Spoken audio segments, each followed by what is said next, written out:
좋으신 주님이 오늘 이 시간도 우리와 함께 하십니다. 오늘 우리가 함께 나눌 말씀은 시편 31편입니다.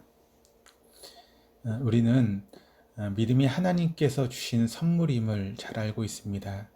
우리가 이렇게 말할 수 있는 이유는 아무리 믿으려고 해도 믿는다는 것이 쉽게 이루어지는 것이 아니기 때문에 그렇습니다.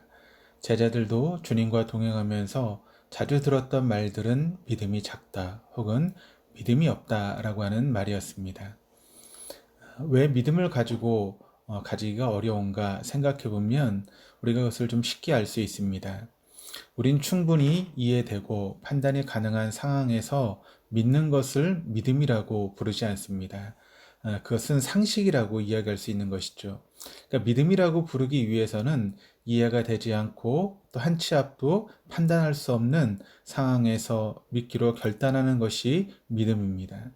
그러니까 눈에 보이지 않고 손으로 만져지지 않는 것을 믿는다는 것이 쉬운 일이 결코 아닌 것이죠. 그래서 믿음은 하나님의 선물입니다. 시편의 모든 고백은 믿음의 고백들입니다. 우리가 매일 새벽마다 묵상하는 시편이 우리에게 큰 은혜를 주고 있습니다. 시로 고백하는 기자들의 고백은 삶에서 맺어지는 믿음의 결정체처럼 느껴집니다.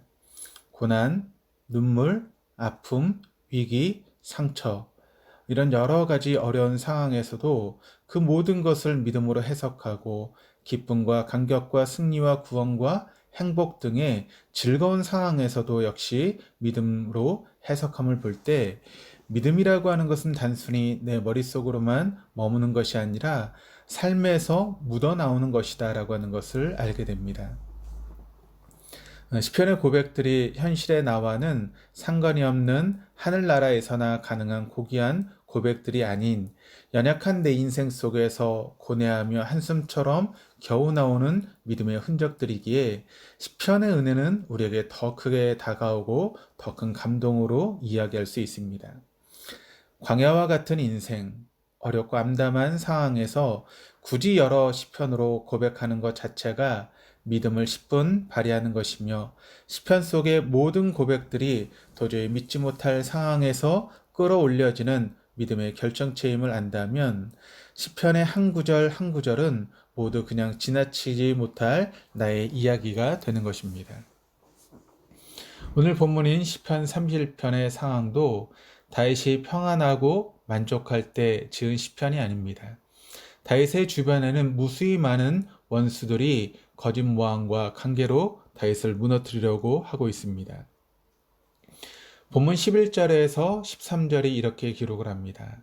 내가 모든 대적들 때문에 욕을 당하고 내 이웃들에게서는 심히 당하니 내 친구가 놀라고 길에서 보는 자가 나를 피하였나이다.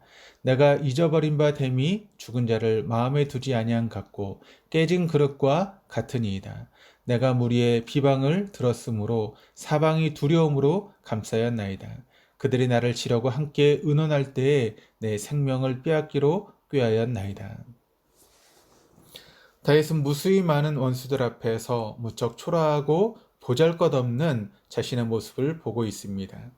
이 현실 자체가 무척 괴롭고 고통스럽습니다. 자신을 깨진 그릇 같다고 표현하며 영적인 자존감도 지금은 무너져 내려 있습니다. 그리고 처해 있는 상황도 목숨이 위태로울 정도로 위급한 상황임을 알게 됩니다. 평안한 상황이라면 그저 감사하며 보낼 수 있는 이 시간에 다윗은 고통의 노래를 부르며 하나님을 애타게 찾고 있습니다. 위급하고 암담한 상황은 하나님을 찾은 이유가 되는 것이죠. 지금 다윗이 매우 고매한 철학적인 사고로 얌전하게 지금 하나님을 찾고 있는 것이 결코 아닙니다.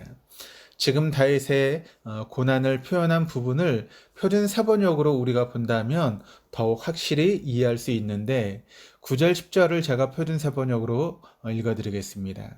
주님, 나를 긍휼히 여겨 주십시오. 나는 고통을 받고 있습니다. 울다 지쳐 내 눈이 시력조차 잃었습니다. 내 몸과 마음도 활력을 잃고 말았습니다. 나는 슬픔으로 힘이 소진되었습니다. 햇수가 탄식 속에서 흘러갔습니다. 근력은 고통 속에서 말라버렸고 뼈마저 녹아버렸습니다. 혹시 여러분은 뼈가 녹고 살이 마르는 고통을 경험해 보셨습니까? 눈을 떠도 아무것도 보이지 않은 상황에 처해 보셨습니까? 도저히 헤어나올 수 있는 구멍이 없는 휘몰아치는 환경에 낙심해 보신 적이 있습니까? 이런 경험이 없는 인생이란 없습니다. 이런 외로움을 경험해보지 않은 사람들은 없습니다. 그러면 왜 하나님께서는 우리를 사랑하시는데 이런 상황으로 우리를 몰아가시는 것일까요? 늘 시선이 자신보다 앞서 있는 누군가를 향하고 있습니다.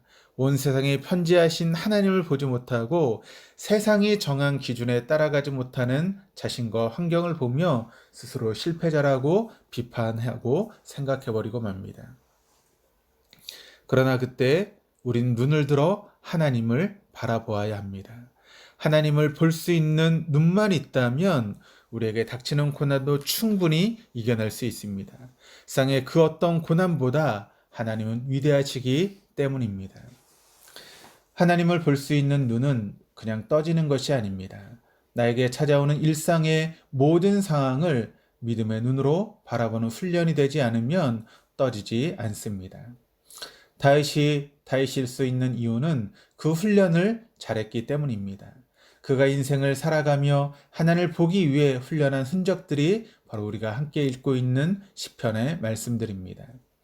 31편에서도 많은 원수들이 자신을 둘러싸고 극한 고통 속에서 영적인 평안과 기쁨을 회복한 비결이 바로 하나님을 본 것이라고 고백합니다. 오늘 본문 7절을 표준 세번역으로 읽어드리겠습니다. 주님의 한결같은 그 사랑을 생각할 때마다 나는 기쁘고 즐겁습니다. 주님은 나의 고난을 돌아보시며 내 영혼의 아픔을 알고 계십니다. 여러분은 혹시 고난과 고통 속에 계십니까? 바로 그 상황이 우리의 믿음이 생겨나는 상황이며 믿음을 보여야 할 상황입니다. 도무지 믿어지지 않는 상황에서 지팡이와 막대기로 돌보시고 인도하신 하나님의 손길을 볼 수 있는 때입니다. 믿음은 절망하지 않는 것입니다. 믿음은 아무리 환경이 어려워도 쓰러지지 않는 것입니다. 오히려 믿음은 내가 거꾸러지는 것이며 나의 나약함을 발견하는 것입니다. 그래서 나의 연약함을 인정하고 하나님을 보는 것이 믿음입니다. 다윗도 현재의 상황을 절망하고 낙심했지만 눈을 들어 하나님을 보니 하나님께서 보여주신 것이 있습니다. 오늘 본문 19절에 이렇게 기록을 합니다. 주를 두려워하는 자를 위하여 쌓아두신 은혜, 곧 주께 피하는 자를 위하여 인생 앞에 베푸신 은혜가 어찌 그리 큰지요. 나의 고난과 형편을 하나님이 알고 계심을 믿는다면 그 상황에서 은혜를 베풀어 주실 하나님께 피하는 것은 쉬운 일이 아니겠습니까?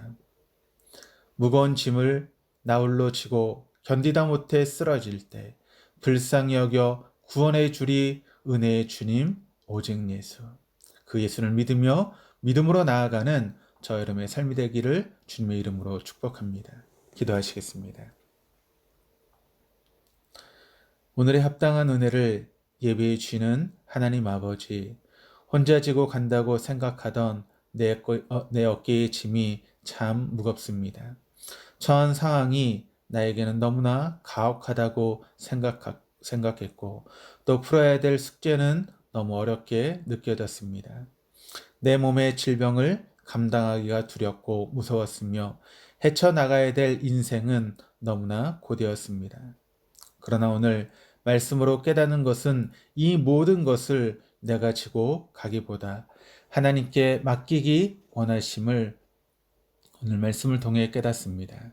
쓰러진 우리를 일으켜 세우사 눈을 들어 하나님을 보게 하여 주십시오. 그리하여 하나님의 은혜로 오늘 하루를 살아가는 참된 그리스도인 되어줄 수 있도록 인도하여 주옵소서. 감사드리며 예수 그리스도 이름으로 기도드립니다. 아멘.